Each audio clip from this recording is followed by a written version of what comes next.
বর্তমান পৃথিবীর সবচেয়ে ধনী দেশ আমেরিকা, কিন্তু আপনি জানলে অবাক হয়ে যাবেন এই আমেরিকার লাখ লাখ মানুষ দুমুঠো খাবারের জন্য রাস্তায় ভিক্ষা করছে। তাদের থাকার মতো বাড়ি নেই, তারা রাস্তায় ঘুমায়, অথচ তারা আমেরিকার নাগরিক। কি বিশ্বাস হচ্ছে না?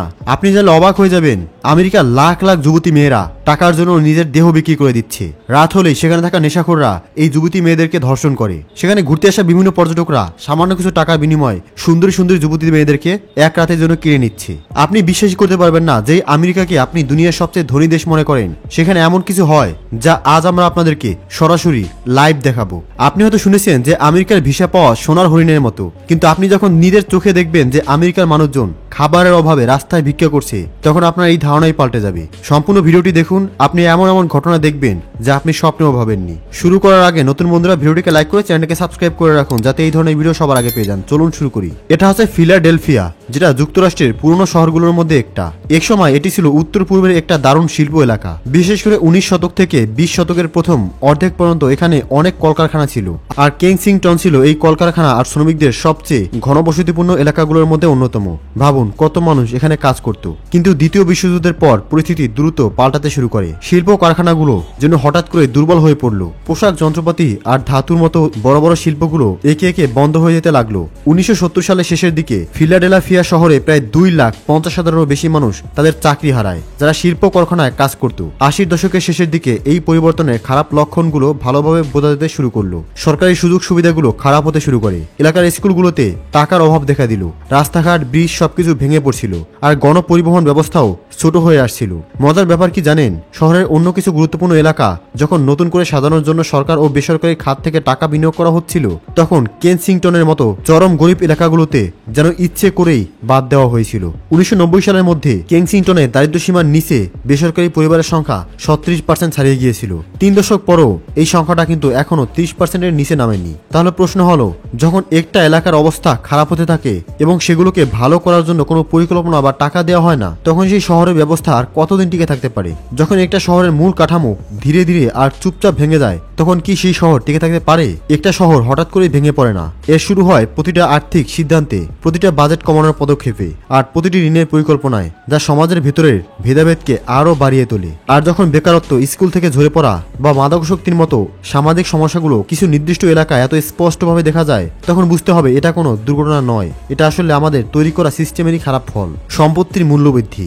গত দশকে ফিলাডেলফিয়ায় বাড়ি ভাড়া যে হারে বেড়েছে তা দেখলে অবাক হতে হয়। 2013 সাল থেকে 2023 সালের মধ্যে শহরের গড় ভাড়া 37%-এর বেশি বেড়ে গেছে, অথচ এই একই সময় মানুষের আয় বেড়েছে মাত্র 14%। এর মানে কি জানেন? আপনার আয় যদি 100 টাকা বাড়ে, তাহলে আপনার ভাড়া বাড়ছে তার প্রায় 3 গুণ। বিশেষ করে কেনসিংটন আর ফেয়ারহিলের মতো জায়গাগুলোতে তো পরিস্থিতি আরো ভয়াবহ। সেখানে ভাড়া বেড়েছে মানুষের আয় বাড়ার গতির চেয়েও দ্বিগুণ বেশি। এর ফলে কি হচ্ছে? এলাকার মানুষকে তাদের আয়ের একটা অনেক বড় অংশ শুধু বাড়ি ভাড়ার পেছনে খরচ করতে হচ্ছে, অথবা যে জায়গাটাকে তারা এতদিন নিজের বাড়ি বলতো, সেখান থেকে তাদের বাধ্য হয়ে চলে যেতে হয়েছে। ফিলাডেলফিয়া এখন প্রায় 50% পরিবারের এমন অবস্থা যাদের আয়ের বেশিরভাগটাই চলে যাচ্ছে আবাসন খরচে। সহজ করে বললে, যারা তাদের আয়ের 30%-এর বেশি শুধু ভাড়ার পেছনেই খরচ করে, তাদেরকেই অতিরিক্ত আবাসন খরচের বোঝায় থাকা পরিবার বলা হয়। ফিলাডেলফিয়ার বহু পরিবার ইতিমধ্যেই এই সীমা ছাড়িয়ে গেছে। 2024 সালের তথ্য বলছে, শহরের প্রায় প্রতি 4 জন ভাড়াটিয়ার মধ্যে একজন তার আয়ের অর্ধেকেরও বেশি টাকা শুধু মাথা গোজার জায়গায় খরচ করে ফেলছে। এদিকে নতুন কম খরচের বাড়ি তৈরির সংখ্যাও মারাত্মকভাবে কমে গেছে। 2024 সালে ফিলাডেলফিয়া নিম্ন আয়ের মানুষদের জন্য মাত্র 3,000-এর কম নতুন বাড়ি তৈরির অনুমতি দিয়েছে। গত 10 বছরের বেশি সময়ের মধ্যে এটাই সবচেয়ে কম। বিদ্যমান আবাসন ব্যবস্থাও যথেষ্ট দ্রুত বড় হচ্ছে না। এর ফলে কি হচ্ছে? বাড়ি ভাড়ায় সাহায্য পাওয়ার জন্য কয়েক বছরের লম্বা অপেক্ষার তালিকা তৈরি হয়েছে। কিছু সরকারি প্রোগ্রাম তো নতুন আবেদন নেওয়া বন্ধ করে দিয়েছে, কারণ তাদের কাছে আর জায়গা নেই। এখন শহরের কেন্দ্রে 2 বেডরুমের একটি অ্যাপার্টমেন্ট মাসিক ভাড়া প্রায় $1,800 বাংলাদেশি টাকায়, যা প্রায় 2,10,000 টাকারও বেশি। ভাবুন, অনেক শ্রমিক বা পার্ট টাইম কর্মীদের জন্য তাদের জন্য দরকারি খরচগুলো না কমিয়ে এই বিপুল ভাড়া মেটানো প্রায় অসম্ভব। এই কঠিন পরিস্থিতির কারণে কিছু মানুষকে তাদের প্রেসক্রিপশনের ওষুধ আর বিদ্যুতের বিলের মধ্যে বেছে নিতে হচ্ছে। মানে হয়তো তারা ওষুধ কিনলে বিদ্যুৎ বিল দিতে পারছে না, বা উল্টোটা। আরো দুঃখের ব্যাপার হলো, কিছু মানুষকে সাময়িকভাবে তাদের গাড়িতে থাকতে বাধ্য হচ্ছে, আর এই অবস্থা থেকে তারা হয়তো আর কখনোই আগের মতো স্বাভাবিক জীবনে ফিরতে পারছে না। এই পরিস্থিতিতে যে প্রশ্নটা করা দরকার তা হলো, আবাসন নীতির আসল লক্ষ্য কি? যারা সমস্যা আছে তাদের সাহায্য করা নাকি শুধু একটা পুরনো নিয়মকে ধরে রাখা?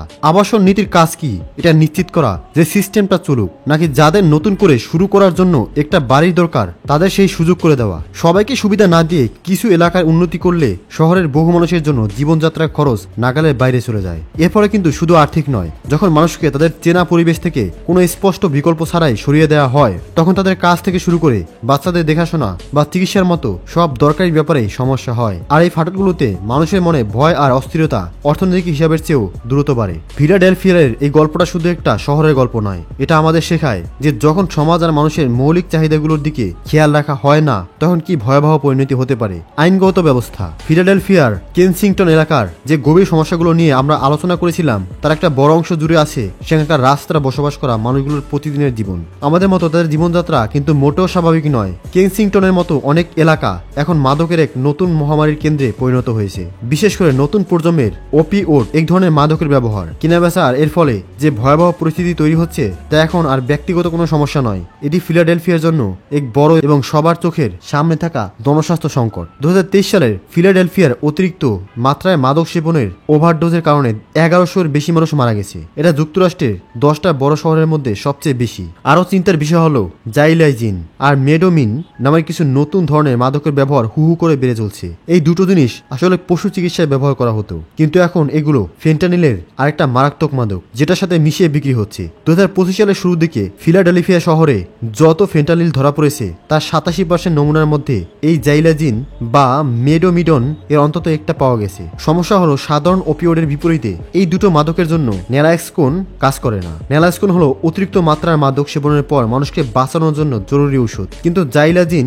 বা মেডোমিডনের বেলায় এটা কাজ না করায় বিশেষ যন্ত্রপাতি আর প্রশিক্ষক চিকিৎসক ছাড়া ঘটনাস্থলে কাউকে বাঁচানো প্রায় অসম্ভব হয়ে পড়ছে। এই পরিস্থিতিতে যদি দ্রুত সাহায্য না পাওয়া যায় তাহলে একটা খারাপ চক্র তৈরি হয়। মাদক ব্যবহারকারীরা সময় মতো চিকিৎসা পায় না, ফলে তাদের মস্তিষ্কের ক্ষতি হচ্ছে, শরীর খারাপ হয়ে যাচ্ছে। অন্যদিকে এই চিকিৎসার আর সুস্থ হওয়ার খরচ এত বেশি যে বেশিরভাগ ক্ষতিগ্রস্ত মানুষের পক্ষে তা চালানো সম্ভব নয়। তাহলে প্রশ্ন হলো, যখন এই সমস্যা একটা মহামারীর মতো ছড়িয়ে পড়ছে আর এর জন্য দরকারি সব তথ্য আমাদের হাতে আছে, তখন জনস্বাস্থ্য ব্যবস্থা কেন এত ধীর গতিতে কাজ করছে? এটা এখন আর তথ্যের অভাবের বিষয় নয়। ফরেনসিক রিপোর্ট, অপরাধ তদন্তের রিপোর্ট, হাসপাতালের হিসাব আর ল্যাবের তথ্য পরিষ্কারভাবে দেখা যাচ্ছে যে সমস্যাটা কতটা দ্রুত বাড়ছে আর এই নতুন মাদকগুলো কতটা ছড়িয়ে পড়ছে। তারপরও বাজেট বরাদ্দ থেকে শুরু করে কর্মীদের প্রশিক্ষণ পর্যন্ত সরকার বা কর্তৃপক্ষের পদক্ষেপগুলো যেন বাস্তবতার সঙ্গে তাল মিলিয়ে চলছে না। বেশি ঝুঁকিপূর্ণ এলাকাগুলোতে মাত্র হাতে গোনা কিছু কমিউনিটি স্বাস্থ্য কেন্দ্র 24 ঘন্টা খোলা থাকে। মাদকের দ্রুত পরীক্ষা করার কিট বা ওপিডের বদলে অন্য চিকিৎসার মতো আধুনিক পদ্ধতিগুলো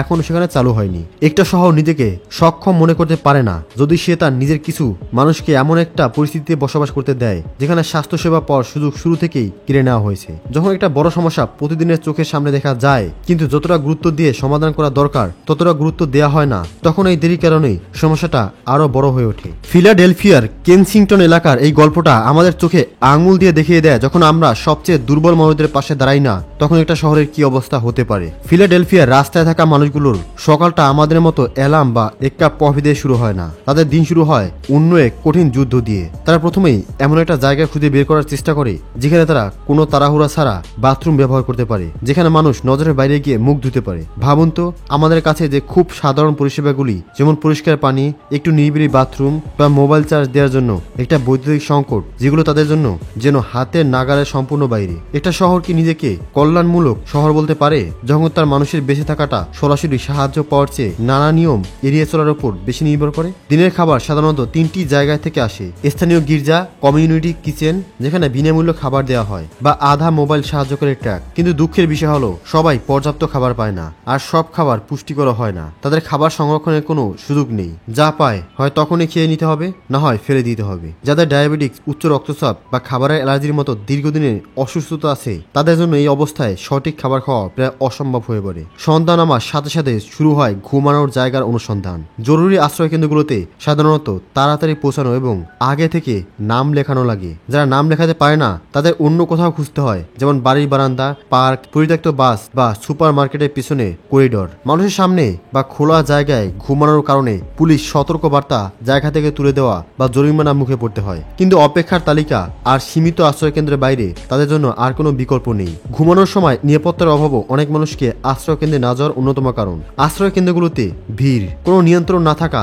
এবং প্রায় ঝগড়াঝাটি হওয়া, সেগুলো দীর্ঘমেয়াদী সমাধানের জন্য ভালো জায়গা হয়ে ওঠে না। এই কারণে গৃহহীন মানুষেরা একটা বড় অংশ একা ঘুমানোকে বেশি নিরাপত্তা মনে করে, এমনকি খুব খারাপ আবহাওয়ার মধ্যেও।